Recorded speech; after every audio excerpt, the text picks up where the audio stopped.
तो इस वीडियो में 2021 से लेकर 2013 तक इलेक्ट्रोमैग्नेटिक्स की पहली यूनिट से जो शॉर्ट क्वेश्चंस आए हुए हैं वो इस वीडियो में। ठीक है, तो सबसे पहला क्वेश्चन है डिफाइन वन कूलम। एक कूलम को डिफाइन करो। कैसे डिफाइन करेंगे? ठीक है, देखते हैं। पहली चीज हम क्या कर सकते हैं, हम लिख सकते हैं Q equal to I T. अगर मैं I की वैल्यू 1 एम्पियर लूँ और T की वैल्यू 1 सेकेंड लूँ तो मेरे पास Q की वैल्यू आ जाएगी Q equal to 1 ampere second and that is coulomb. तो Q इंटू 1 कूलम। तो हम क्या कह सकते हैं कि अगर 1 सेकेंड तक 1 एम्पियर का करंट किसी सर्किट में बहे तो इसका मतलब वो 1 कूलम के चार्ज को ट्रांसफर करेगा, यानी 1 coulomb is the amount of charge transferred, maybe spelling देख लो, by a current of 1 ampere in 1 second। ठीक है, बट एक चीज हो रहा है कि हम करंट की बात कर रहे हैं, और जो हम करंट की बात करते हैं तो इसका मतलब हम इलेक्ट्रोस्टैटिक्स की बात नहीं कर रहे हैं। जो पहली यूनिट है वो इलेक्ट्रोस्टैटिक्स और मैग्नेटोस्टैटिक्स। तो अगर उसके हिसाब से हम 1 कूलम को डिफाइन करें तो कैसे कर सकते हैं? उसके लिए हम कूलम्स लॉ का यूज कर ले। कूलम्स लॉ क्या कहता है कि अगर दो चार्ज हैं Q1 Q2 और उनके बीच की डिस्टेंस R है, तो वे जो एक दूसरे पर फोर्स लगाएंगे उस फोर्स का मैग्नीट्यूड होगा F equal to 1/4 pi epsilon naught Q1 Q2 upon R square. ये मैग्नीट्यूड होगा उस फोर्स का। अगर Q1 और Q2 दोनों की वैल्यू 1 कूलम होगी और उनके बीच की डिस्टेंस जो होगी वो 1 मीटर होगी, तो फोर्स कितनी हो जाएगी? फोर्स हो जाएगी 1/4 पाई एप्सिलॉन नॉट। इसकी वैल्यू क्या होती है? 9 इंटू 10⁹ न्यूटन की फोर्स हो जाएगी इन वैक्यूम। इन वैक्यूम, ये भी चीज याद रखनी है, डाइलेक्ट्रिक कांस्टेंट नहीं। यानी कि अगर दो चार्ज दोनों अगर 1 कूलम के हैं वो तब होंगे अगर 1 मीटर दूरी पर रखने पर वे एक दूसरे पर इतनी 9 इंटू 10⁹ न्यूटन की फोर्स लगा रहे हैं।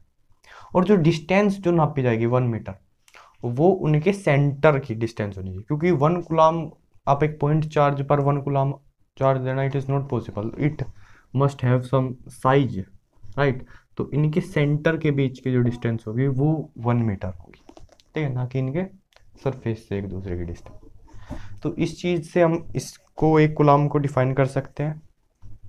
तो इसमें लिखेंगे क्या? इसमें लिखेंगे, देखते हैं क्या लिखेंगे, एक बार इसको हटा दें।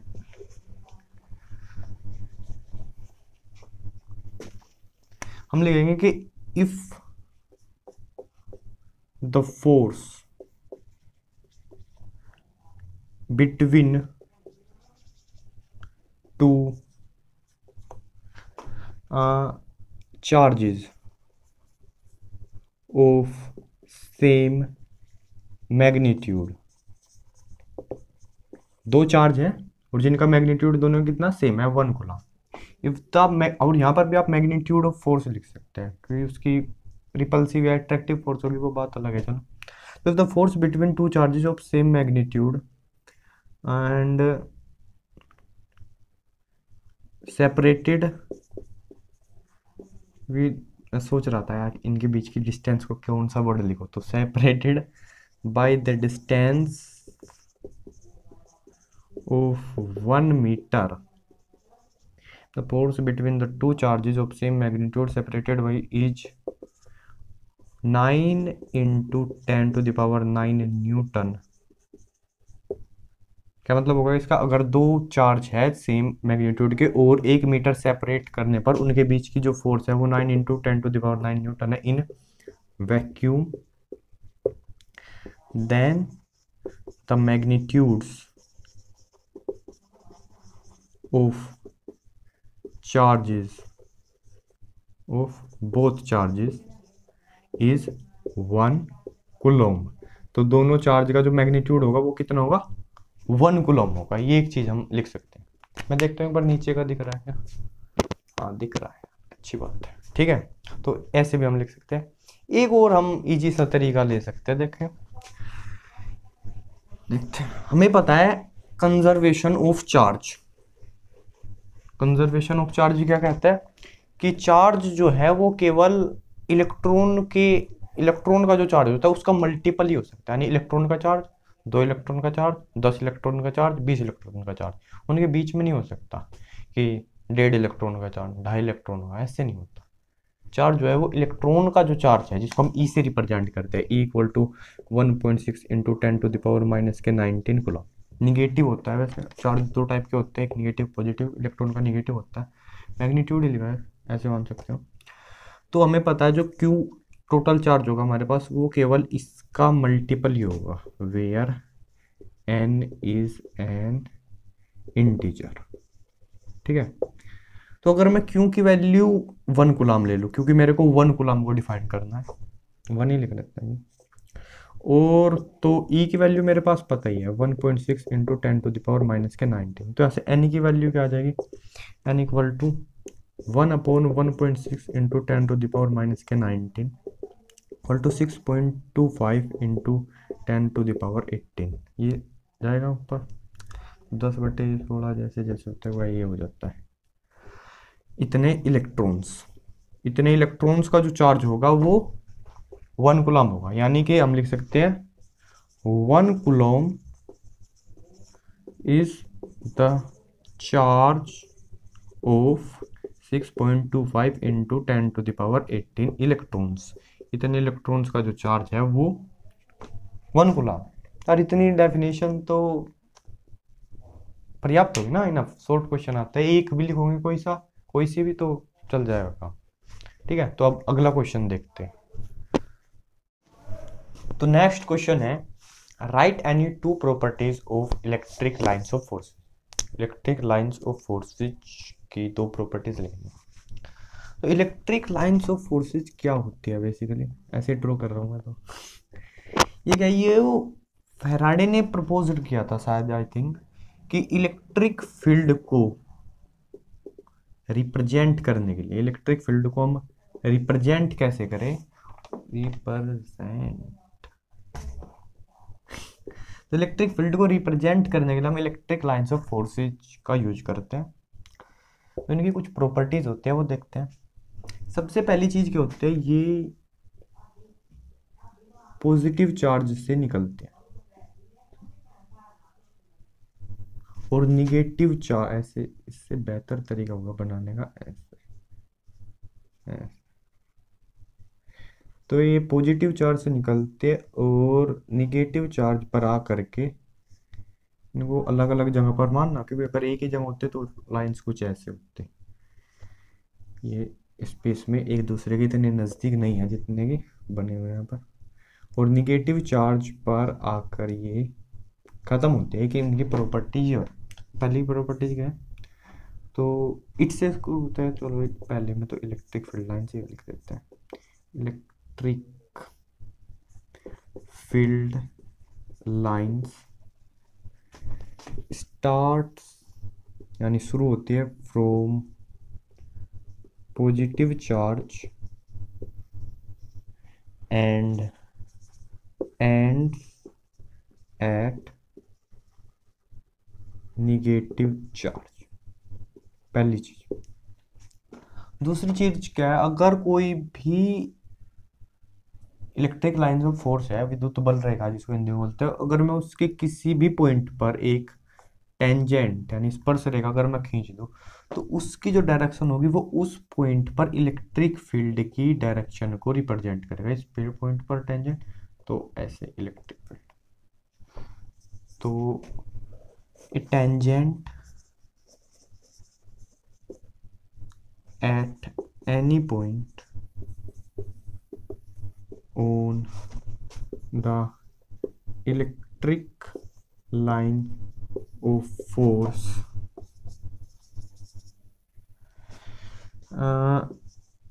represents, यानी दर्शाते हैं, द डायरेक्शन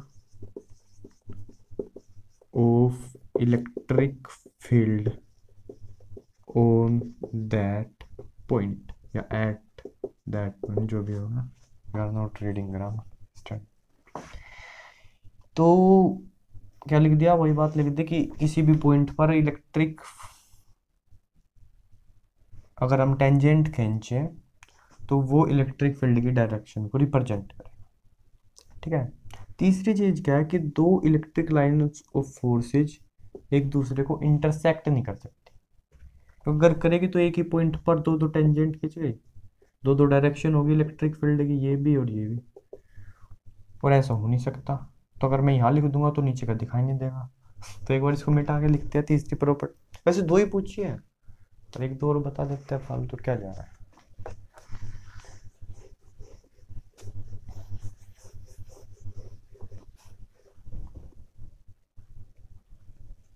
थर्ड प्रॉपर्टीज क्या होते हैं, दीज ये मतलब ये इलेक्ट्रिक फील्ड ऑफ लाइंस। ठीक है, रेफरेंस जो है इलेक्ट्रिक फील्ड ऑफ लाइंस है। तो अगर इसको पहला पॉइंट बनाए होंगे तो दीज नहीं लिख सकते, इसका हम लिखना पड़ेगा इलेक्ट्रिक लाइंस ऑफ फोर्सेज। तो these lines never intersect each other, एक दूसरे को कभी काटते नहीं। इफ दे डू सो, अगर वे ऐसा करेगी, then at the point of, एक ही कोमा लगा लेते हैं, then at the point of intersection, तो इंटरसेक्शन पॉइंट पर there would be two directions of electric field, electric field की दो डायरेक्शन होगी, विच इज इम्पॉसिबल, जो कि संभव ही नहीं। तो एक दूसरे को कभी काटेगी नहीं। ठीक है, ओके। एक चीज है, ये लाइंस कभी भी क्लोज्ड लूप नहीं बनाती, यानी ऐसे शुरू करा, अगर पॉजिटिव से शुरू होगी तो पॉजिटिव पे आगे थोड़ी ना खत्म होगी, निगेटिव पे जाकर खत्म होगी, इससे तो बस स्टार्ट होगी। ठीक है, ऐसे पॉजिटिव और निगेटिव भी है, तो ऐसे ऐसे ऐसे, तो this is not a closed loop. ठीक है, तो electric lines of forces never make a closed loop. So these never make a closed loop. एक बंद पथ ये कभी नहीं बनाती। तो these are the properties of electric lines of forces। चार हो गया यार, बहुत हो गया। एक चीज और भी लिख सकते हैं, अगर मैं इस इलेक्ट्रिक लाइन पर फोर्स कोई पॉइंट चार्ज रख दूं तो वो उस पॉइंट चार्ज का पाथ बताते हैं कि वो पॉइंट चार्ज कैसे जाने वाला है। अगर लाइन ऐसे जा रही है तो यहाँ चार्ज रखा है तो वो पॉइंट चार्ज नहीं, test charge, I am sorry, test charge, तो वो टेस्ट चार्ज ऐसे जाएगा। टेस्ट चार्ज होता है मतलब बहुत ही छोटा चार्ज, यूजुअली पॉजिटिव चार्ज हम उसको लेते हैं, पॉजिटिव ही लेते हैं। तो अगला क्वेश्चन है, right Coulomb's law in terms of position vector, यानी पोजीशन वेक्टर के टर्म्स में कूलॉम्स लॉ लिखो। तो अज्यूम टू चार्जेस है Q1 और Q2। अब इनको पोजीशन देनी है तो एक कोऑर्डिनेट सिस्टम अज्यूम करो, x y और z, और सपोज जो पहले वाले का पोजीशन वेक्टर है दैट इज R1 वेक्टर, और दूसरे वाले का समथिंग लाइक R2 वेक्टर। तो ये वेक्टर इस डायरेक्शन में क्या होगा, ये होगा R2 vector minus R1 vector, triangle rule. और इस डायरेक्शन में ये डिस्टेंस हो जाएगा R1 vector minus R2 vector. तो Q2 पे फोर्स इस साइड को लगेगी। अगर ये पॉजिटिव चार्जेस हैं, मतलब सेम चार्जेस हैं, F2 इसको लिख देते हैं F21, 2 पर फोर्स 1 की वजह से, और इसको F12, 1 पर फोर्स 2 की वजह से। ठीक है, तो कूलम्ब्स लॉ क्या लिखेंगे, फोर्स लिखेंगे बेसिकली, F12 लिख लेते हैं। पहले लिख लेते हैं let Q1 and Q2 be two charges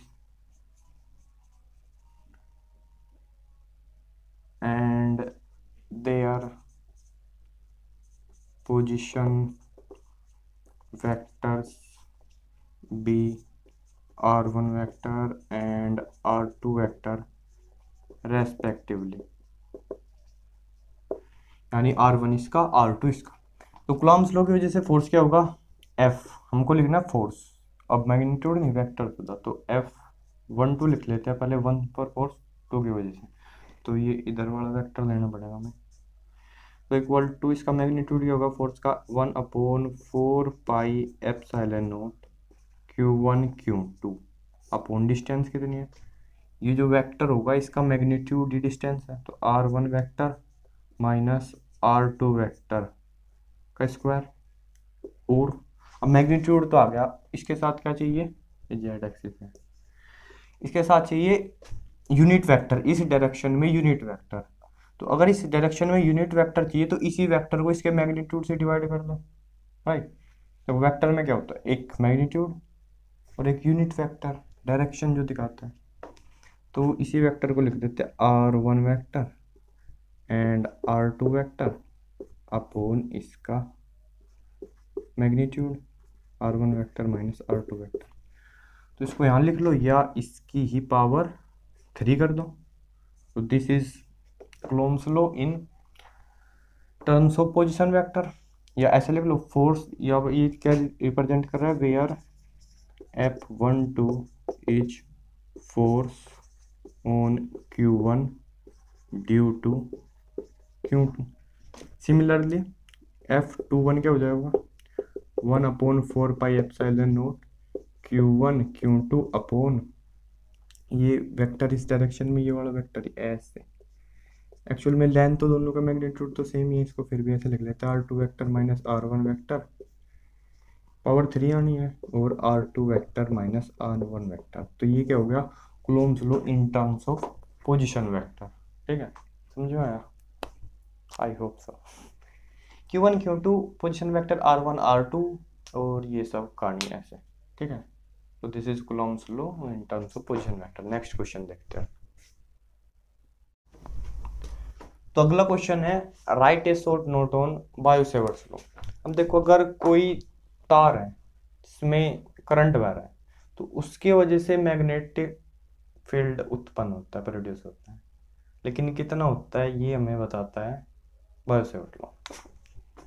ठीक है, मान लिया ये एक वायर है, ऐसे ऐसे कटा हुआ है, ऐसा पड़ा हुआ वायर नहीं है, मतलब ये कहीं ना कहीं सेल बैटरी से जुड़ा हुआ है, यूजुअली डीसी करंट है, क्योंकि जो करंट होना चाहिए वो स्टैटिक करंट होना चाहिए।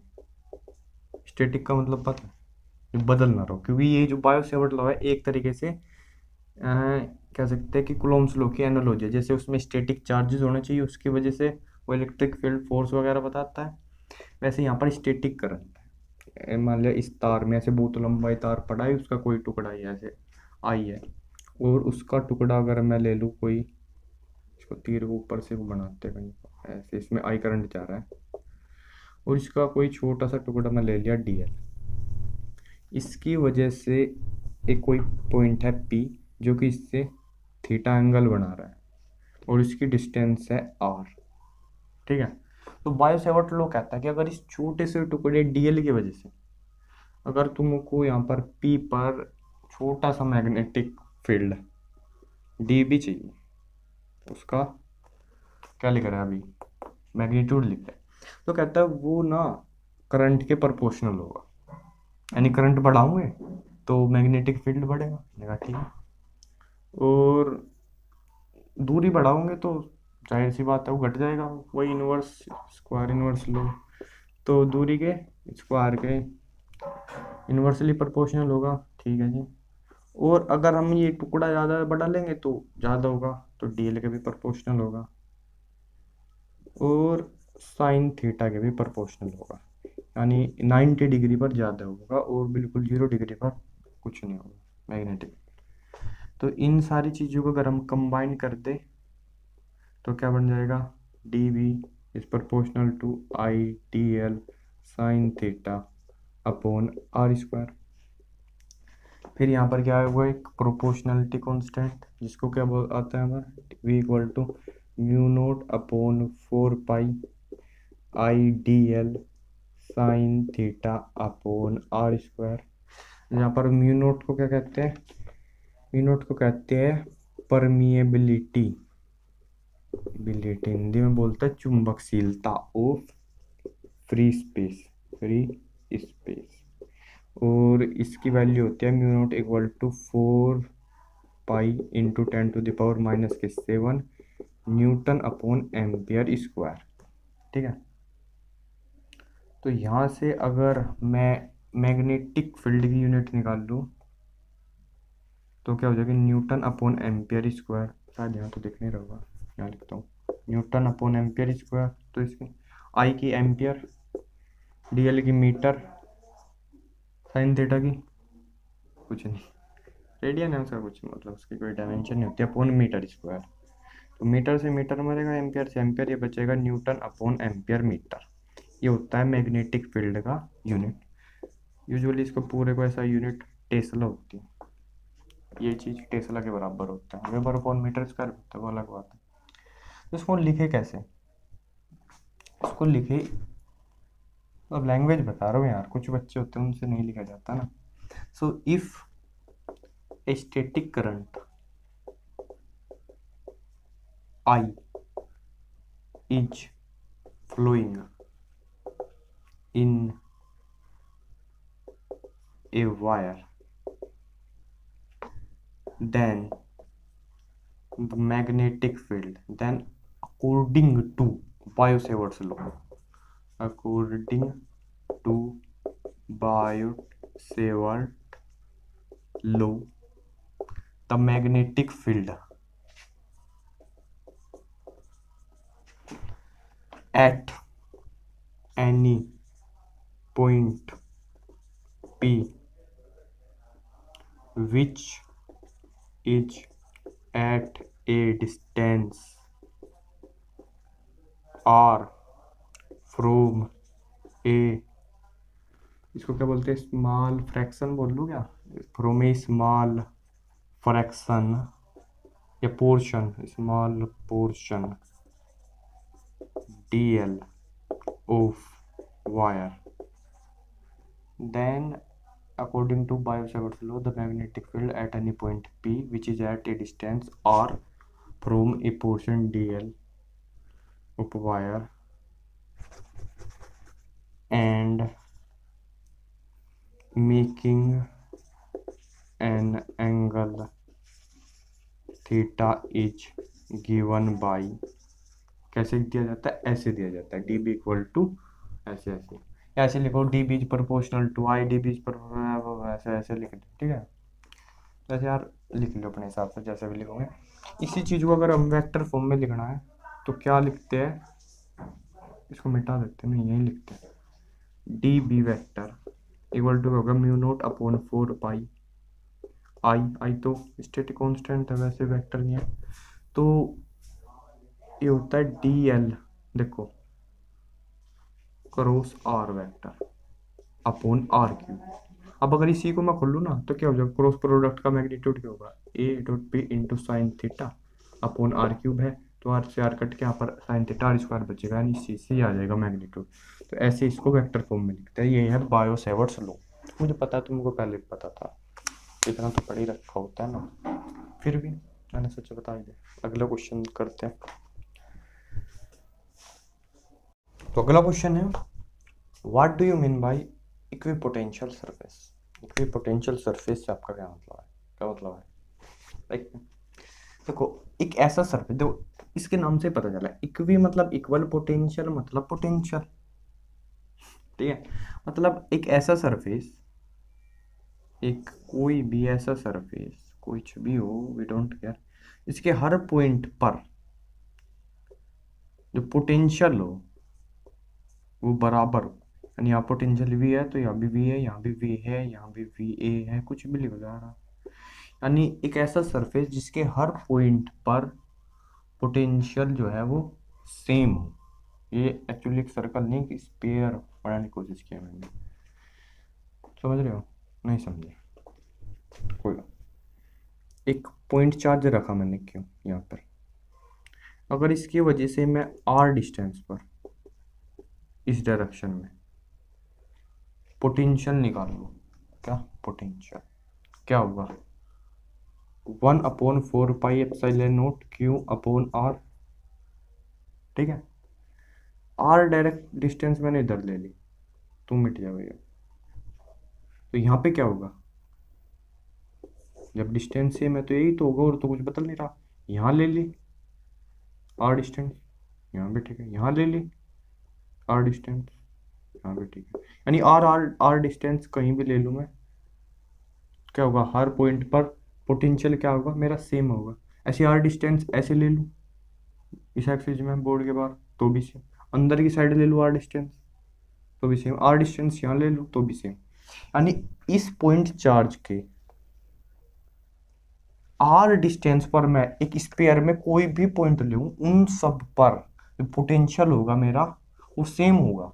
तो ऐसे सरफेस को बोलते हैं हम इक्वी पोटेंशियल सरफेस। ठीक है, ठीक है ना? तो ऐसे सरफेस को हम इक्वी पोटेंशियल सरफेस बोलते हैं। और इक्वी पोटेंशियल सरफेस पर जो पोटेंशियल डिफरेंस कितना होगा? जब पोटेंशियल सेम है, V = V, हर पॉइंट का पोटेंशियल सेम है, तो पोटेंशियल डिफरेंस होगा किन्हीं भी दो पॉइंट के बीच 0। क्या होगा? 0। और अगर पोटेंशियल डिफरेंस 0 है तो एक पॉइंट से दूसरे पॉइंट तक चार्ज को ले जाने के लिए वर्क डन होगा, क्या होता है?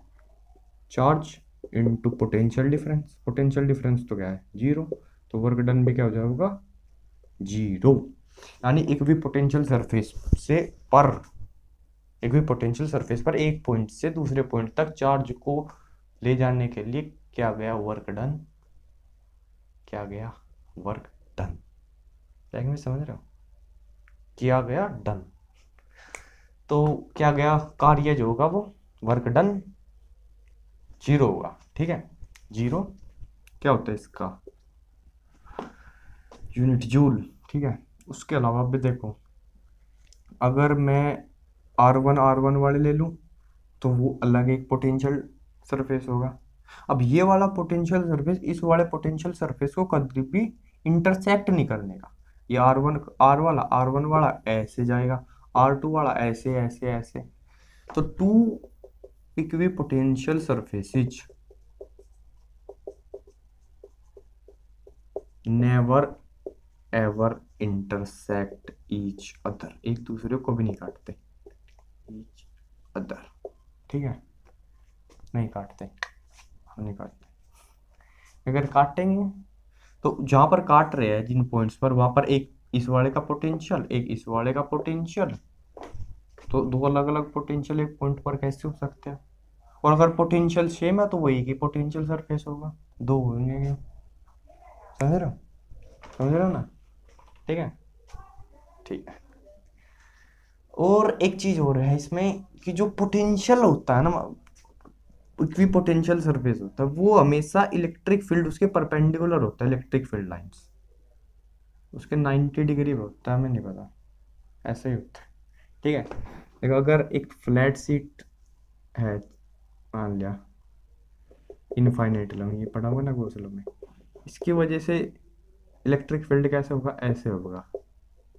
तो इक्वी पोटेंशियल सरफेसेज कैसे होंगे? ऐसे प्लेन सी होंगे। ठीक है, पॉइंट चार्ज की वजह से क्या होते हैं? स्पेयर्स होते हैं अलग अलग पोटेंशियल सरफेस। तो एक स्पेयर पर पॉइंट चार्ज की वजह से इलेक्ट्रिक फील्ड कैसे जा रहा है? ऐसे जा रहा है। ये स्पेयर गया है ऐसे, यहाँ पर इस पर मैं कोई टेंजेंट खींचूँ तो हमेशा एंगल 90 डिग्री। तो इलेक्ट्रिक फील्ड क्या होता है? हमेशा एक भी पोटेंशियल सरफेस से परपेंडिकुलर होता है।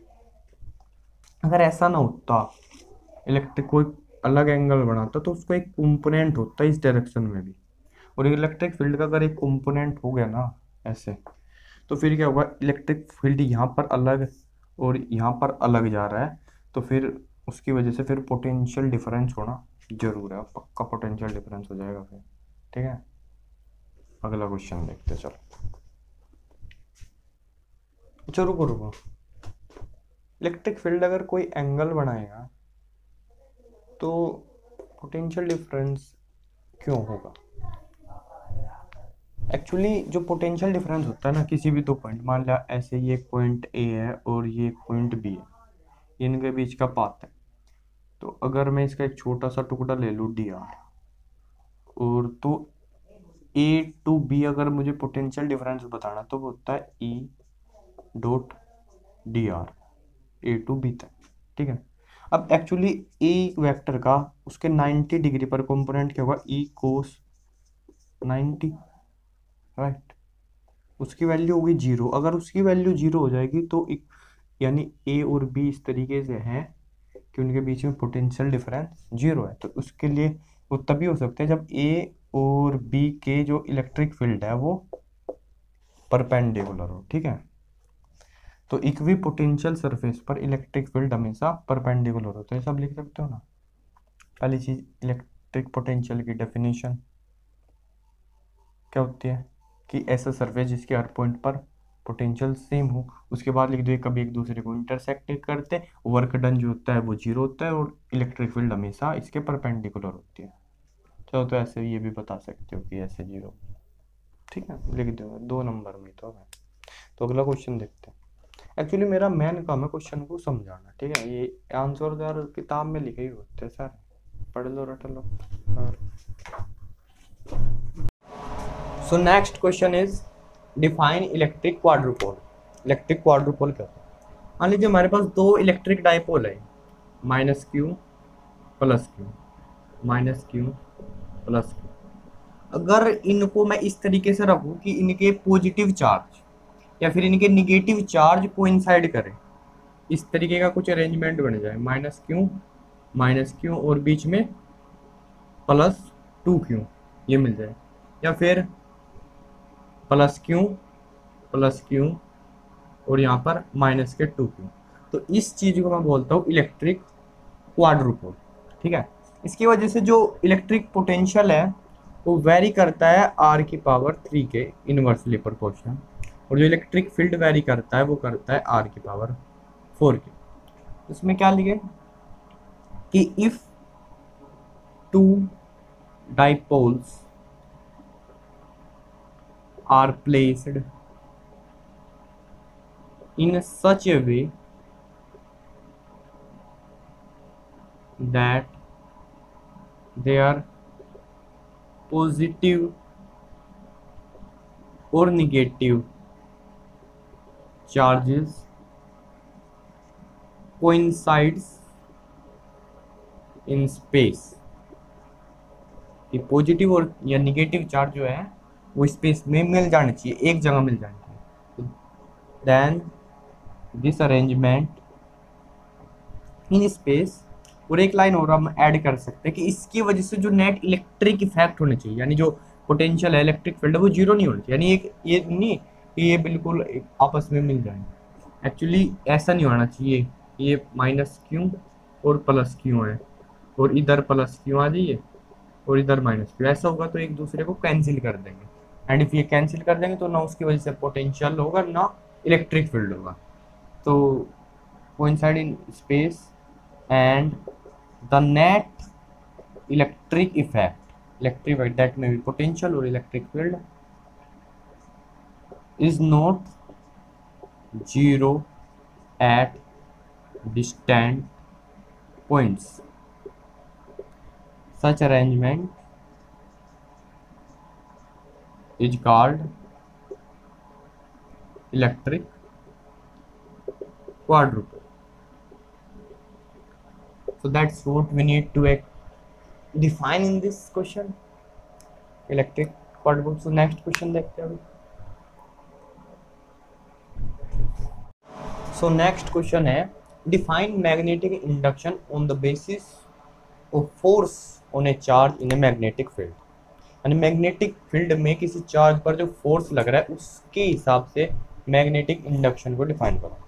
मैग्नेटिक इंडक्शन का एक्चुअली मतलब है मैग्नेटिक फील्ड इंटेंसिटी, ठीक है, जैसे कि इलेक्ट्रिक फील्ड उसकी इलेक्ट्रिक फील्ड इंटेंसिटी, ऐसे ही मैग्नेटिक फील्ड इंटेंसिटी का नया नाम लिख दिया magnetic induction.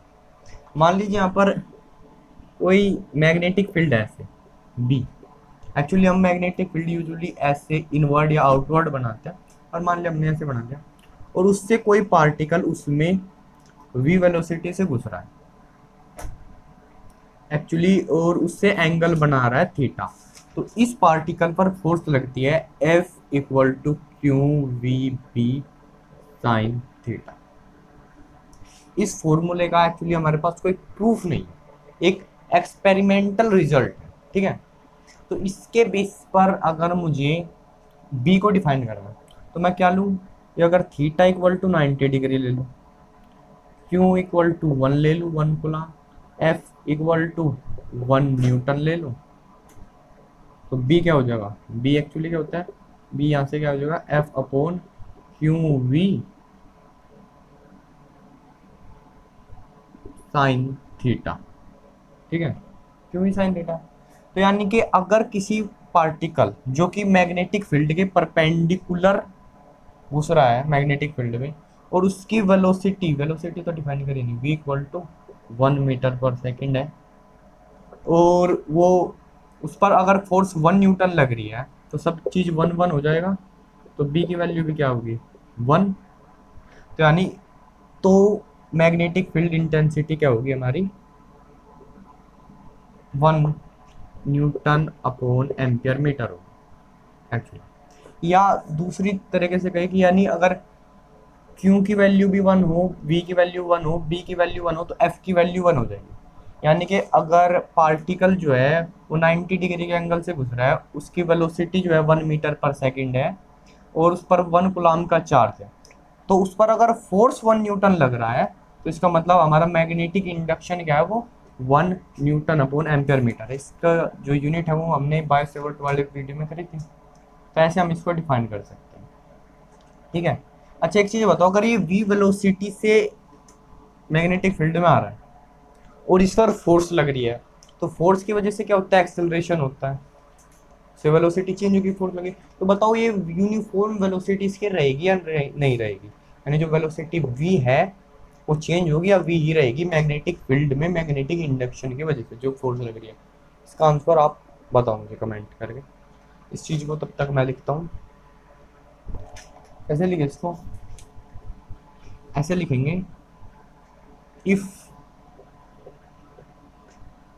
A particle carrying 1 coulomb charge,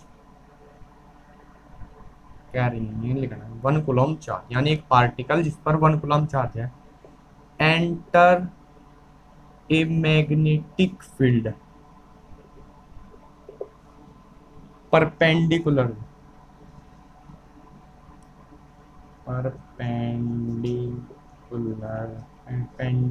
ही होता है ना, यानी 90 डिग्री से आए, विद वेलोसिटी कितना 1 मीटर पर सेकंड, देन इतनी से आए, and the force on the particle is 1 Newton,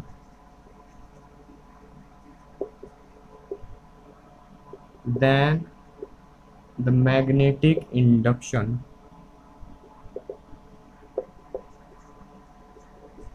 is 1 newton upon ampere metre. फिर जो उस फॉर्मूले में लिखता हूँ F equal to Q we B sine theta, यानी कि Q equal to 1 coulomb charge है, उसके पास वेलोसिटी 1 मीटर पर सेकेंड है, और थीटा इक्वल टू 90 डिग्री से घूम रहा है, उसमें अंदर जा रहा है, और तब फोर्स की वैल्यू अगर 1 न्यूटन हो तो सारी वैल्यू 1 रख के B की वैल्यू क्या होगी 1 न्यूटन अपॉन एम्पियर मीटर। तो ऐसे हम फोर्स के बेसिस पर किसी चार्ज पार्टिकल पर मैग्नेटिक इंडक्शन को डिफाइन कर सकते हैं। अभी मेरा जो क्वेश्चन था कि वेलोसिटी उसकी चेंज होगी या नहीं होगी इस फोर्स की वजह से, उसका आंसर आपको बताना है। अभी नेक्स्ट क्वेश्चन पर चलते हैं। तो नेक्स्ट क्वेश्चन है define electric potential. Electric potential define करो। तो इसको पहले थोड़ा सा आराम से समझते हैं, पहले पोटेंशियल डिफरेंस समझते हैं। मान लिया मेरे पास यहाँ पर कोई चार्ज है प्लस क्यू, ठीक है। तो इस प्लस क्यू की वजह से क्या होगी, सब और इलेक्ट्रिक फील्ड फैल जाएगी। और अगर मैं यहाँ पर कोई मेरा टेस्ट चार्ज है, मान लिया क्यू नोट, यहाँ पर मैंने इसको रखा, इसको ज्यूम कर लेते हैं पॉइंट ए है, और इसकी डिस्टेंस भी मैं ले लेता हूँ, मान लिया आर डिस्टेंस है। तो यहाँ पर इसकी वजह से कुछ फोर्स लगेगी, वो मुझको पता है कितने लगते हैं, that is not a matter. अगर इस चार्ज को मैं इधर से इधर लेकर आता हूँ, तो क्योंकि इस चार्ज पर फोर्स लग रही है, मान लिया से इस चार्ज पर एफ फोर्स लग रही है, और मैंने इसको डी आर इधर की साइड डिस्प्लेस करना है, तो मेरे को क्या करना पड़ेगा, इस चार्ज को डिस्प्लेस करने के लिए वर्क करना पड़ेगा इस चार्ज के अगेंस्ट। इस चार्ज की जो फोर्स लग रही है उसके अगेंस्ट मुझे वर्क करना पड़ेगा इस चार्ज को यहाँ से यहाँ तक लेकर आने में। और वो वर्क क्या होगा, मान लिया इसको डी आर डिस्प्लेस करना है, तो वर्क कितना होगा, एफ डॉट डी आर, उनके बीच का एंगल कितना है 180 डिग्री, यानी ये चीज़ हो जाएगी माइनस के एफ डी आर। अब मान लिया इस पॉइंट ए से और इस पॉइंट बी, चलो इसको पॉइंट बी मान ले लेते हैं, इस पॉइंट ए से इस पॉइंट बी तक लाने के लिए मेरे को डब्लू कार्य करना पड़े। W is the work done to bring charge at point B from point A. तो हम ए और बी के जो बीच के पोटेंशियल डिफरेंस को डिफाइन करते हैं, वो करते हैं V B minus V A, जिसको मैं लिख सकता हूँ potential difference between V B and A is, जो मेरे को काम करना पड़ा डब्लू अपॉन जिस चार्ज को मैं लेकर आया Q not. This is the definition of potential difference, ठीक है। अब अगर मुझे इस पॉइंट बी पर पोटेंशियल चाहिए, तो मैं कह सकता हूँ अगर इस यहाँ पर जो दूसरे वाला पोटेंशियल है अगर उसकी वैल्यू 0 हो, तो मुझे इस बी का पोटेंशियल पता चल जाएगा, क्योंकि हमने इस चीज़ को कैसे डिफाइन किया, पोटेंशियल डिफरेंस, यानी हमें ए का और बी के पोटेंशियल का डिफरेंस तो पता है कितना है, लेकिन पोटेंशियल नहीं पता कितना है। तो अगर इसकी वैल्यू 0 हो तो मुझे इसका पोटेंशियल की वैल्यू पता चल जाएगी। फिर हमने अज्यूम किया कि जो इन्फिनिटी पे पोटेंशियल होता होगा दैट इज 0, और ये अज्यूम कैसे कर लिया, क्योंकि हमको पता है आर जैसे जैसे डिस्टेंस बढ़ती जाएगी हमारी फोर्स कम होती जाएगी, ठीक है। तो इनफाइनाइट में जाके क्या हो जाएगी, फोर्स रुक जाएगी, तो क्या होगा, हमारा पोटेंशियल वहाँ पर 0 होगा।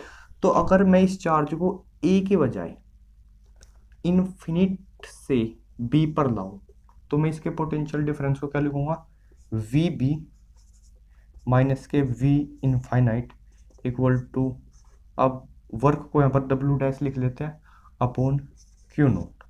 अब वी इनफाइनाइट क्या है, 0, तो यहाँ से वी बी क्या हो जाएगा, W dash upon Q naught, ठीक है। तो दिख रहा होगा शायद, हाँ।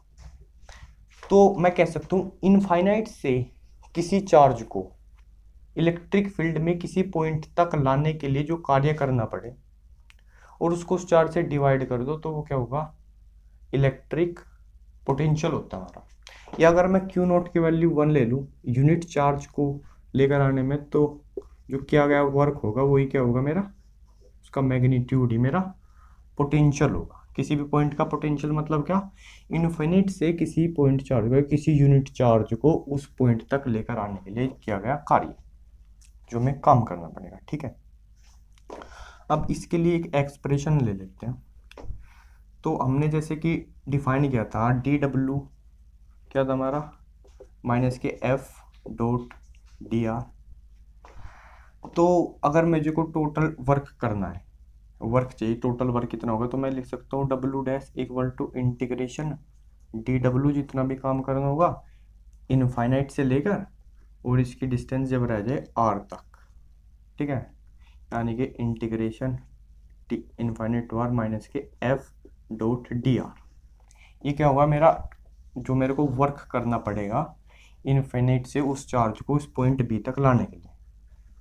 आराम से समझो, ठीक है, जल्दी कुछ नहीं, तो इसको मैं थोड़ा सा मिटा देता हूँ। बड़ा गंदा मिट रहा है। अब मेरे ने पोटेंशियल कैसे डिफाइन किया है, वी बी क्या है मेरा, that is W dash upon Q note, यहाँ से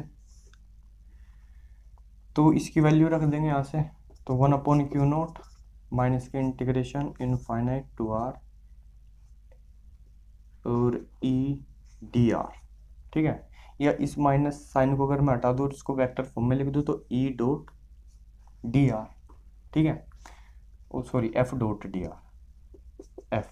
और क्योंकि एफ अपॉन क्यू नोट मैंने ई क्यों लिखा, क्योंकि एफ अपॉन क्यू नोट क्या होता है, वो ई वेक्टर होता है इलेक्ट्रिक फील्ड, तो ये बन जाएगा infinite to R E dot D R, this is potential.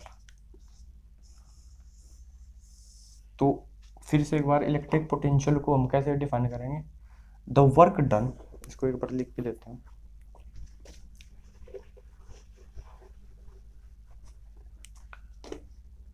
the work done to bring a point charge from infinite to a point in electric field। अब इलेक्ट्रिक फील्ड जहां पर आ जाएगा वहां से पोटेंशियल चालू हो जाएगा। तो असल में हमारे लिए इनफाइनाइट का मतलब क्या है, इनफाइनाइट डिस्टेंस का मतलब क्या है कि इलेक्ट्रिक फील्ड के बाहर पर कोई भी पॉइंट होगा, क्योंकि वहां पर फोर्स नहीं लग रही, इसका मतलब वहां पर पोटेंशियल हम जीरो ले सकते हैं। तो from infinite to a point in electric field is called electric potential. इसके लिए एक्सप्रेशन आप ऐसे लिख सकते हो, v at any point equal to w upon Q naught, ठीक है। ए लिख लिया हमने, b जो भी है, और ये भी उसका ही एक्सप्रेशन है इलेक्ट्रिक फील्ड का, इनफाइनाइट से लेकर किसी पॉइंट r डिस्टेंस पर जो पॉइंट है उस तक e dot D R, that is electric potential. ठीक है, अभी इस पर समझ आ रहा है नहीं आ रहा है, फिर से देखो, जब मैं इस चार्ज को इधर की तरफ लेके जाऊंगा तो इसको फोर्स लग रही है इधर को, तो मेरे को वर्क करना पड़ेगा, और वर्क को उस चार्ज से डिवाइड कर दो, वो उस पॉइंट पर पोटेंशियल है, ठीक है। अगर चार्ज की वैल्यू ज्यादा होगी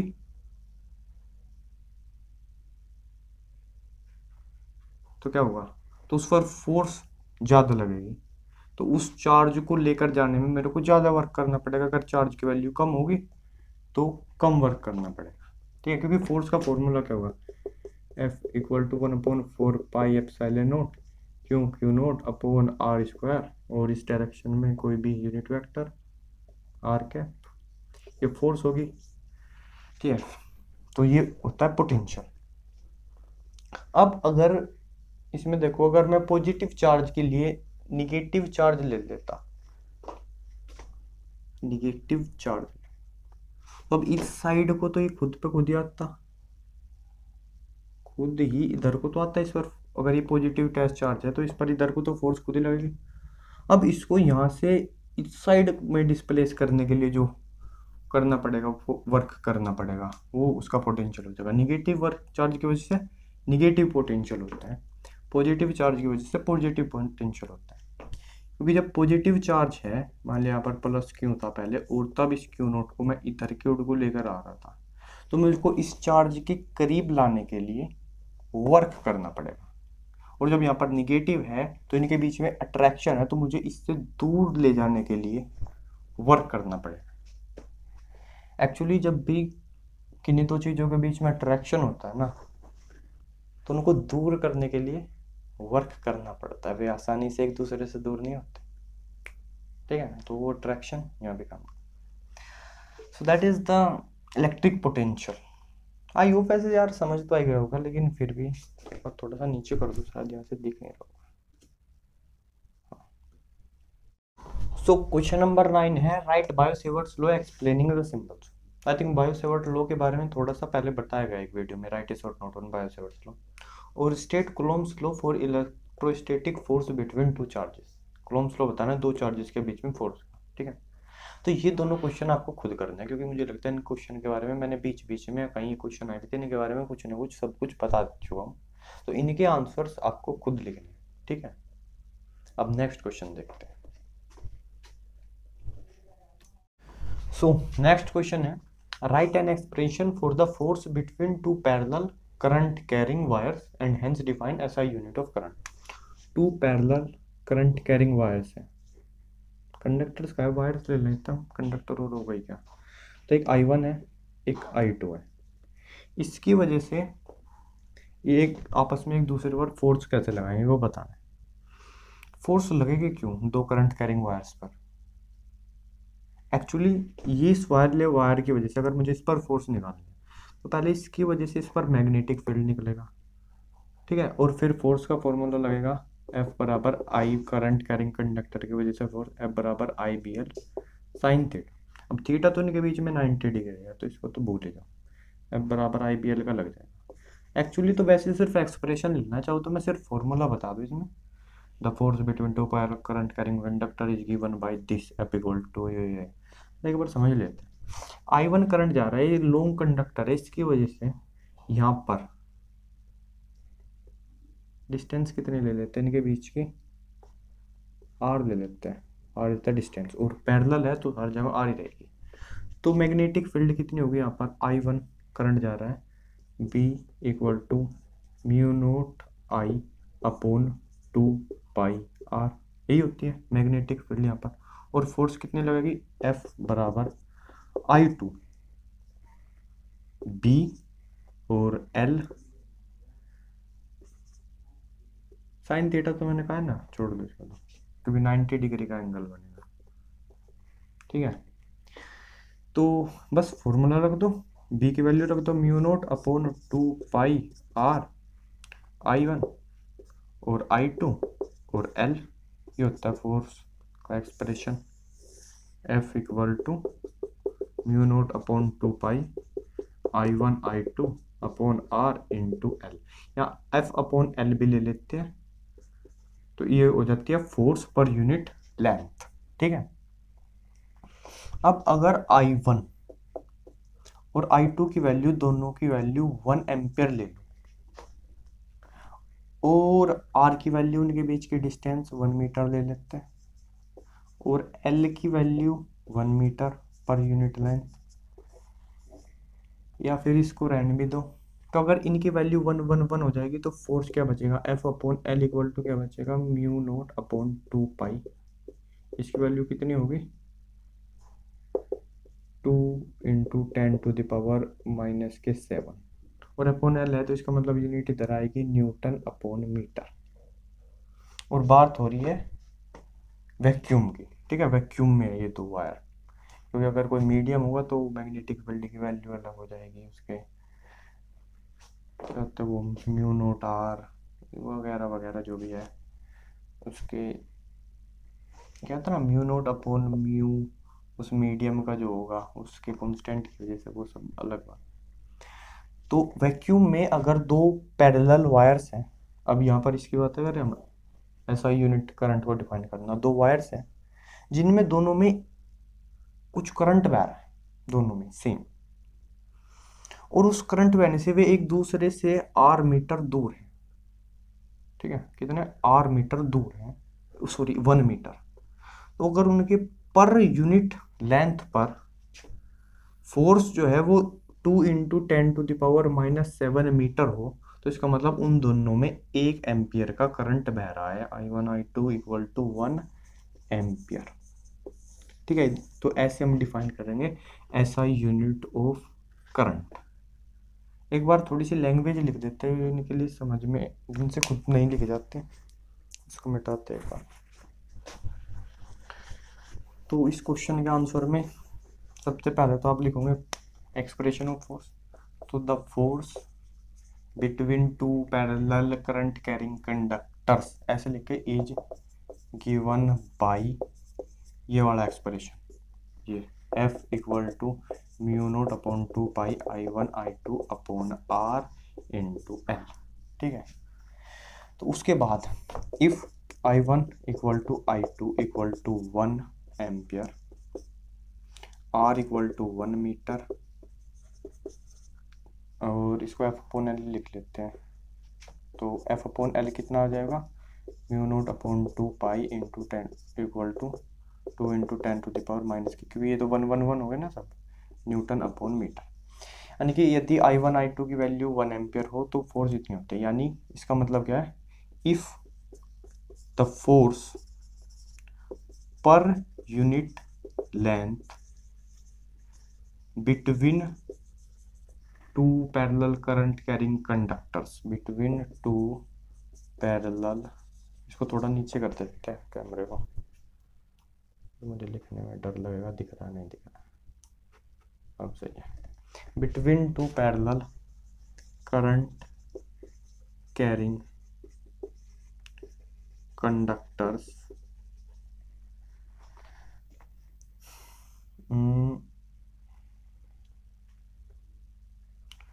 और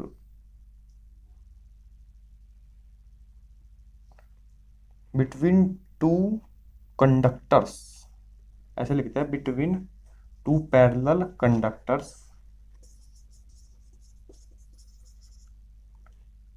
कैरिंग द सेम करंट, क्योंकि I1 इक्वल टू I2 लिया है ना 1 एम्पियर, तो इफ द फोर्स पर unit length F upon L between two parallel current carrying between two parallel conductors carrying the same current is 2 into 10 to the power minus के 7 Newton पर metre, force पर metre है ना, then each conductor is carrying the current of 1 ampere. ऐसे हम SI unit current की define करेंगे। यानी कि दो पैरेलल कंडक्टर्स के बीच में अगर फोर्स इतनी लग रही है इन वैक्यूम, यहाँ पर इन वैक्यूम और लिखेंगे, इन वैक्यूम, ठीक है, तो इतनी फोर्स लगे तो इसका मतलब दोनों कंडक्टर में 1 एम्पियर का करंट बह रहा है, ठीक है, दिख रहा होगा अब तो, ठीक है। तो अब नेक्स्ट क्वेश्चन देखते हैं। सो नेक्स्ट क्वेश्चन है state ampere circuital law. Ampere का सर्किटल लॉ क्या है, ये कहता है कि अगर हमारे पास कोई भी क्लोज कर्व, कोई भी क्लोज सरफेस है, उस पर उसके उस क्लोज कर्व पर अगर मैं मैग्नेटिक फील्ड का लाइन इंटीग्रल करूं, मैग्नेटिक फील्ड का जो लाइन इंटीग्रल होगा उसकी बाउंड्री पर, वो होगा म्यू नोट टाइम्स इस कर्व के एरिया द्वारा कितना करंट बाउंडेड है। मतलब आई करंट है नेट टोटल, तो mu naught I net, mu naught आई भी लिख सकते हो अगर आई लिखकर। तो ये एम्पियर का सर्किटल लॉ है, this is what it is, ठीक है। तो इसको एक बार अच्छे से समझ लेते हैं, इसका मतलब क्या है, ठीक है। मान लिया यही एक पाथ है, ये हमने एक पाथ बना रखा है, क्योंकि एक सर्कल बनाएंगे तो it is easily to every. जैसे मान लिया एक वायर ऐसे जा रहा है, इसके एरिया में से जाना चाहिए, मान लिया ऐसे अंदर की ओर को, इसमें 2 एम्पियर का करंट है, 2 एम्पियर का करंट इस वायर में को जा रहा है ऐसे इनसाइड, और एक दूसरा वायर इसमें से करंट बाहर की ओर आ रहा है 3 एम्पियर का, और एक और वायर है यहाँ पर जिसमें करंट जा रहा है, कितने का लगाओ, 2 एम्पियर का और लगा लो, 2 एम्पियर के 2 वायर है जिनमें से अंदर की ओर जा रहे हैं और 3 एम्पियर का बाहर की ओर। मान लिया सर्कल की रेडियस जो है वो R है, सर्कल की रेडियस क्यों ली, ताकि हम B डॉट DL निकाल सकें। इसका अगर एक मैं छोटा सा हिस्सा लूँ ऐसे DL, और इस DL पोर्शन पर मैग्नेटिक फील्ड क्या होगा, मान लिया बी होगा, ठीक है, बी मैग्नेटिक फील्ड है यहाँ पर इन वायर्स की वजह से इस पाथ के इस पोर्शन पर। एक्चुअली इसकी डायरेक्शन क्या होगी, अगर देखो तो डीएल की डायरेक्शन हमेशा ये होगी एक्चुअली ऐसे, और आर की जो डायरेक्शन होगी ये होगी। तो बी जो वेक्टर का फॉर्मूला होता है उसमें अगर आपको याद हो, डी बी क्या होता है, इक्वल टू होता है mu naught upon 4 pi I D L cross और वेक्टर अपॉन आर क्यूब। ठीक है, इसका ही हम क्या कर देते हैं, बायोसेवर्ट लॉ में बताया तो था, ये क्या हो जाता है I D L into R sine theta हो जाता है, उनके बीच का जो भी एंगल है, क्योंकि इनके बीच का जो एंगल होगा वो हमेशा 90 डिग्री का होगा। कोई भी आप डी एल लो, कोई भी आर बनाओ, उनके बीच का एंगल 90 डिग्री होगा। ठीक है, तो ये 90 डिग्री होगा हमेशा, तो ये ऐसे हो जाएगा। अब देखो ये आर हो गया ऐसे, और ये डी एल हो गया, तो बी जो होगा वो इन दोनों का क्या होगा, परपेंडिकुलर होगा, इनके क्रॉस प्रोडक्ट से आ रहा है, वो या तो अंदर की ओर होगा या बाहर की ओर, वो डिपेंड करेगा कि जो टोटल नेट करंट है वो अंदर जा रहा है बाहर जा रहा है। और आर डिस्टेंस पर हमेशा इसकी उस पर जो बी होगा वो कांस्टेंट होगा। ठीक है, एक चीज। अब इस पर अगर मैं एम्पियर्स लॉ लगाऊं तो एम्पियर्स लॉ क्या कहता है, line integral of B dot D L equal to होगा mu naught I net. I net का क्या मतलब है, जो टोटल करंट है। अब जो 4 एम्पियर का करंट जा रहा है अंदर की तरफ और 3 एम्पियर करंट आ रहा है बाहर की तरफ, तो आई नेट क्या है 1 एम्पियर जो कि अंदर की ओर जा रहा है। ठीक है, तो बी तो कांस्टेंट है, बी इंटू डी एल और इंटू जो कोस थीटा क्या हो जाएगा, इनके बीच का एंगल जो होगा बी के बीच का और डी एल के बीच का क्या एंगल होगा actually, that is going to be cos cos cos cos 90 degree, नहीं यस कोस 90 डिग्री, क्योंकि वो डी एल के और आर के दोनों का क्या होगा, परपेंडिकुलर होगा, तो कोस 90 डिग्री होगा इक्वल टू म्यू नोट 1, तो खैर 1 को छोड़ सकते हैं, तो बी तो कांस्टेंट है पूरे आर इस पर, तो integration into D L equal to mu naught, और इसकी वैल्यू क्या होगी into 2 pi R equal to mu naught, तो बी क्या आ जाएगा equal to mu naught upon 2 pi R. ऐसे हम क्या कर सकते हैं, इन पूरे करंट के 3 वायर्स की वजह से मैग्नेटिक फील्ड निकाल सकते हैं। वही अगर इसमें बायोसेवर्ट्स लॉ का यूज करना पड़ता that it's going to be very difficult, कि किसी की डिस्टेंस सब बहुत ही कॉम्प्लिकेटेड होता। तो ऐसे हम इस लॉ को यूज कर सकते हैं, एम्पियर सर्किटल लॉ को, मैग्नेटिक फील्ड पता करने में। ठीक है, हमको क्या करना है, जो जो भी कर्व है मेरा, जो भी बाउंड्री है उसका लाइन इंटीग्रल करना है और देखना है कि टोटल करंट कितना है, उसके एरिया से कितना करंट जो है वो अंदर बाहर जा रहा है। ठीक है, तो उससे मैं एम्पियर सर्किटल लॉ लगाकर मैग्नेटिक फील्ड पता कर सकता हूँ। तो इसको अगर लिखना है तो कैसे लिखेंगे, लिखेंगे क्या, according to Ampere circuital law the line integral of magnetic field को मैं बी से लिख देता हूँ, अब magnetic field induction B vector ऐसे लिख दो, तो magnetic field B the line over a closed path या closed curve is mu times the current enclosed by the curve. ये क्या है, ये बी डॉट डी एल यानी लाइन इंटीग्रल क्लोज्ड कर्व का, ये क्लोज्ड इसलिए बना है, और वो क्या है म्यू टाइम्स है उसके भीतर जो टोटल करंट है उसका। This is ampere circuital law. ठीक है, तो अगला क्वेश्चन। अच्छा, तो नेक्स्ट क्वेश्चन है व्हाट इज इलेक्ट्रिक फ्लक्स।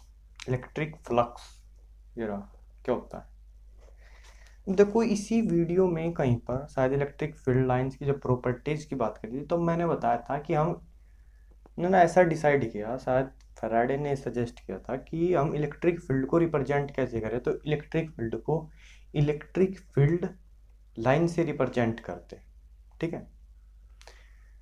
अब एक क्वेश्चन आया कि किसी चार्ज के लिए इलेक्ट्रिक फील्ड लाइंस कितनी ड्रॉ करनी चाहिए। This is a question right, कि मान लिया कोई है वो plus Q charge, that could be anything, उसके लिए 8 लाइंस ड्रॉ कर रहा है, और कोई और है उसके वो 4 ही लाइन ड्रॉ कर रहा है। तो एग्जैक्टली कन्फ्यूजन हो जाएगा ना कि कितनी लाइंस, तो उसको हमें फिक्स कर देना चाहिए ना, that's a good thing right, ठीक है। तो और एक चीज तो है, क्वेश्चन वन एक क्वेश्चन है, और दूसरा क्वेश्चन ये है कि हम इलेक्ट्रिक फील्ड लाइंस को देखकर किसी भी जगह पर हम उससे इलेक्ट्रिक फील्ड का कैसे पता करेंगे। इलेक्ट्रिक फील्ड लाइन से हमें इलेक्ट्रिक फील्ड का कैसे पता चलेगा। तो इन दोनों का क्वेश्चंस का जो आंसर हमने दिया तो क्या दिया, हमने कहा जो इलेक्ट्रिक फील्ड लाइंस होगी उनकी सरफेस डेंसिटी, समझना पॉइंट पकड़ो, इलेक्ट्रिक फील्ड लाइंस की जो सरफेस डेंसिटी होगी, यानी number of electric field lines upon divided by the surface area, एक सरफेस एरिया हम लेंगे। तो ये जो चीज होगा, यहाँ पर भी इलेक्ट्रिक फील्ड लाइंस जा रही है किसी सरफेस पर और हमें उसका इलेक्ट्रिक फील्ड पता करना है, तो उसको सरफेस एरिया से डिवाइड करके जो हमें मिलेगा दैट इज हमें इलेक्ट्रिक फील्ड मिलेगा, ठीक है। यानी electric field is surface density of number of electric field lines, ठीक है। यानी अगर मैं ई की मल्टीप्लाई कर देता हूँ सरफेस एरिया और यहाँ पर ये वेक्टर लेंगे ds, ठीक है ना, तो वो हमें देगा number of electric field lines, एक चीज है। और दूसरी चीज अभी भी ये क्वेश्चन है कि इलेक्ट्रिक फील्ड लाइंस कितनी ली जाए, ठीक है। और वैसे सरफेस एरिया ये तो मतलब स्केलर होना चाहिए था, वेक्टर कैसे हो गया।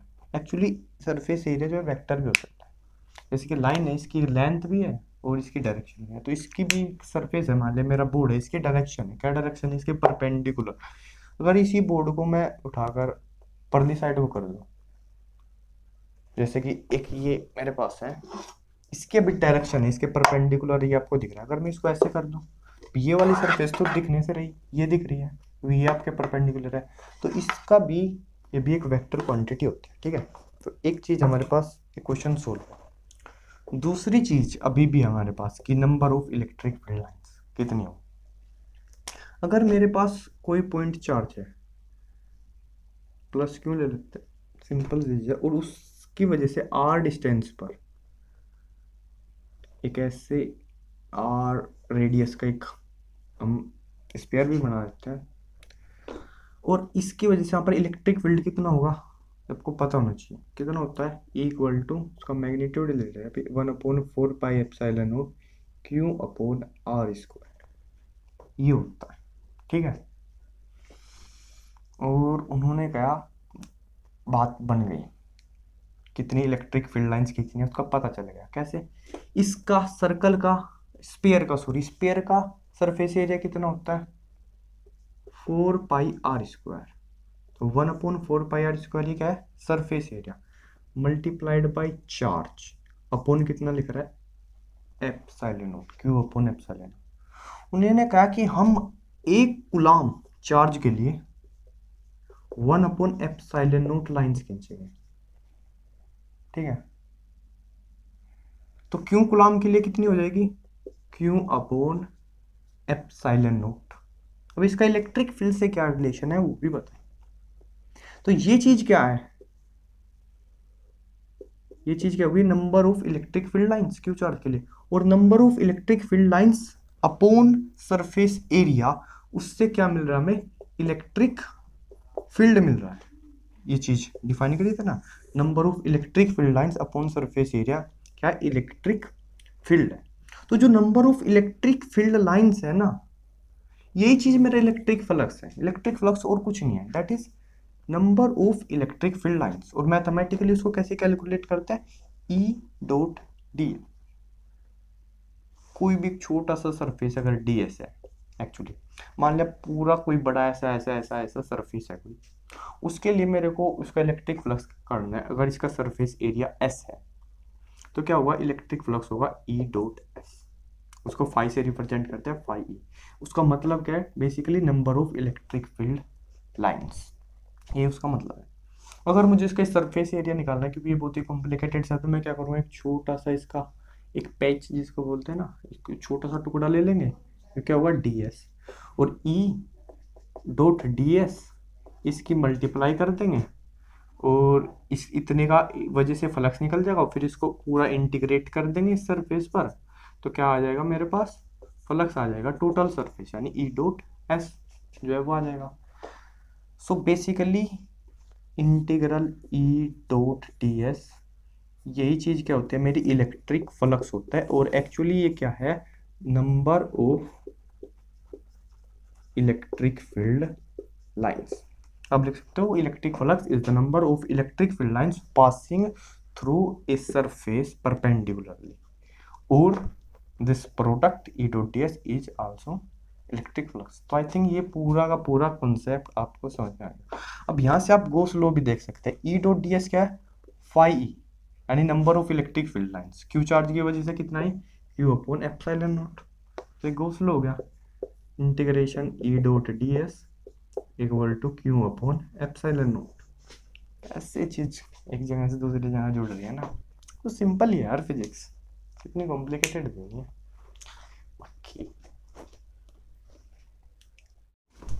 अब ये कुछ और क्वेश्चन है जिनमें से मुझे एक भी नहीं करवाना है, देखते हैं। भाई इलेक्ट्रिक डाइपोल क्या होता है यार, ये तो आपको पता होना चाहिए। और इसका डाइपोल मोमेंट यार इतना तो खुद करोगे ना, कि मतलब दो अपोजिट चार्ज, एक पॉजिटिव एक नेगेटिव, सेम मैग्नीट्यूड के बहुत ही कम डिस्टेंस पर एक दूसरे से रखती है, पर वो डिस्टेंस जीरो नहीं होनी चाहिए, बहुत ही एक दूसरे के नज़दीक हो लेकिन मिलना चाहिए एक साथ। तो क्या होता है, इलेक्ट्रिक डाइपोल होता है और उसका मोमेंट क्यू, क्या होता है क्यू इंटू उनके बीच की डिस्टेंस, एल वेक्टर लिख देते हैं क्योंकि एक वेक्टर क्वांटिटी है, ठीक है। तो ये डाइपोल मोमेंट का एक्सप्रेशन होगा, ठीक है भाई। बायो सेवर्ट्स लॉ यार फिर आ गया, फेस बदल गए, कह रहा है इसको वेक्टर फॉर्म में लिख दो और सिंबल से एक्सप्लेन कर दो। तो भाई लिख दो यार, D L cross R upon are cube वगैरह वगैरह करके, और डी एल क्या है, आर क्या है, आई क्या है, सब बता दियो।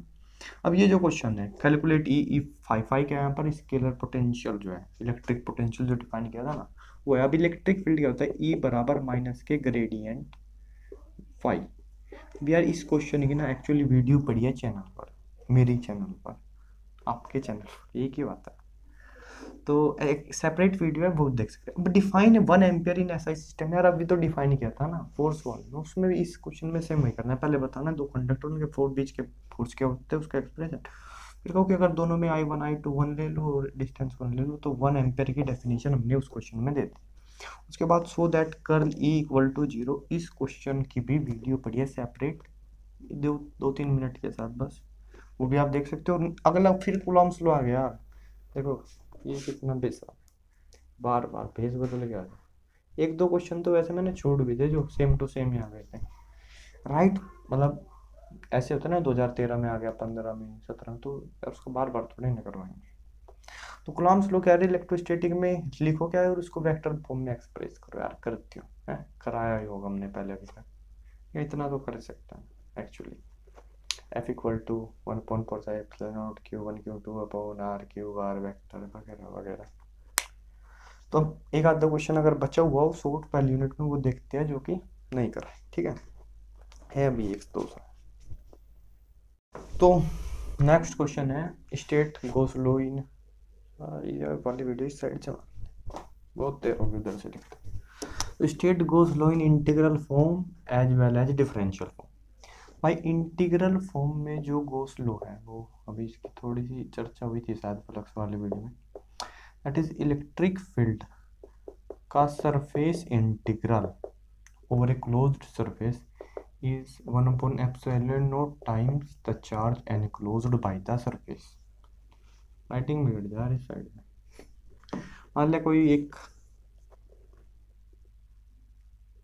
क्या है तो सर्कल, एक स्पेयर है, ऐसे एक स्पेयर है, स्पेयर तो ड्रॉ कर नहीं सकता। तो अगर इस स्पेयर की बाउंड्री पर, स्पेयर है ना, उसके सरफेस पर, उसकी बाउंड्री पर इलेक्ट्रिक फील्ड का इंटीग्रल करो, तो वो 1 अपॉन एप्सिलॉन नॉट टाइम्स होगा इस सरफेस के अंदर, इस स्पेयर के अंदर जितना भी चार्ज रखा है उसका। ठीक है, तो ये इंटीग्रल फॉर्म है घोंसलों की।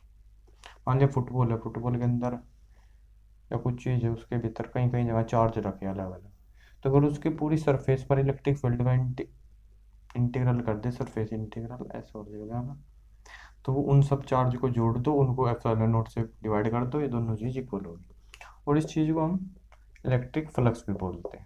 ठीक है ना, सब कुछ इंटरकनेक्टेड है ना, समझ रहे हो ये वहाँ से कैसे कैसे। वहाँ भी आया था ना इलेक्ट्रिक फ्लक्स वाली वीडियो में, ये फ्लक्स हमने क्या कैसे डिफाइन किया था। नंबर ऑफ, ये क्या है, number of electric field lines,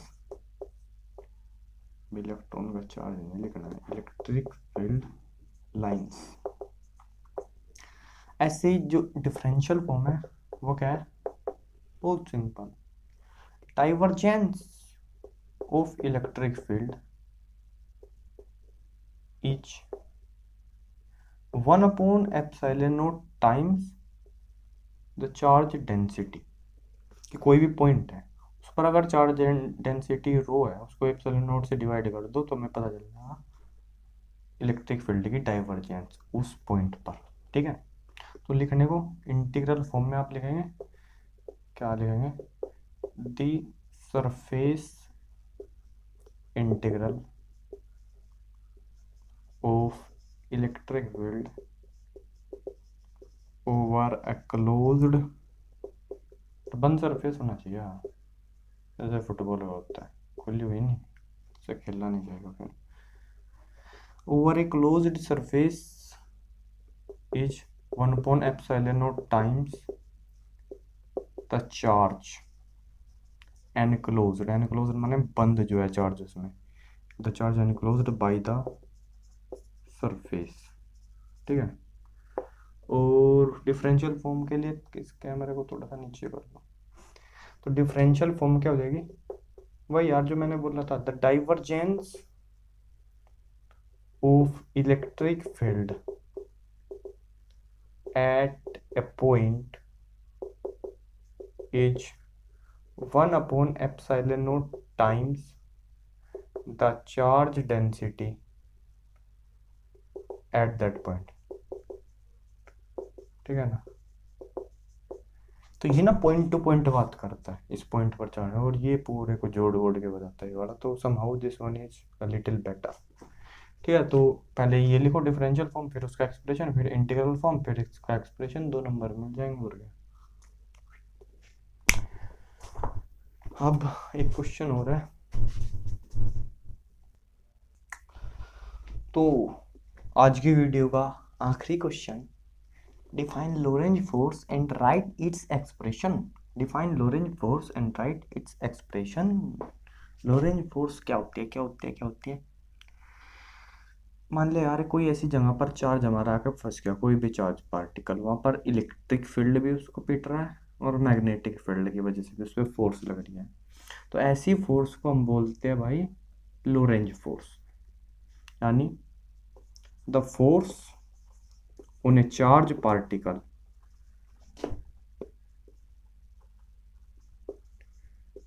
due to electric field and magnetic field.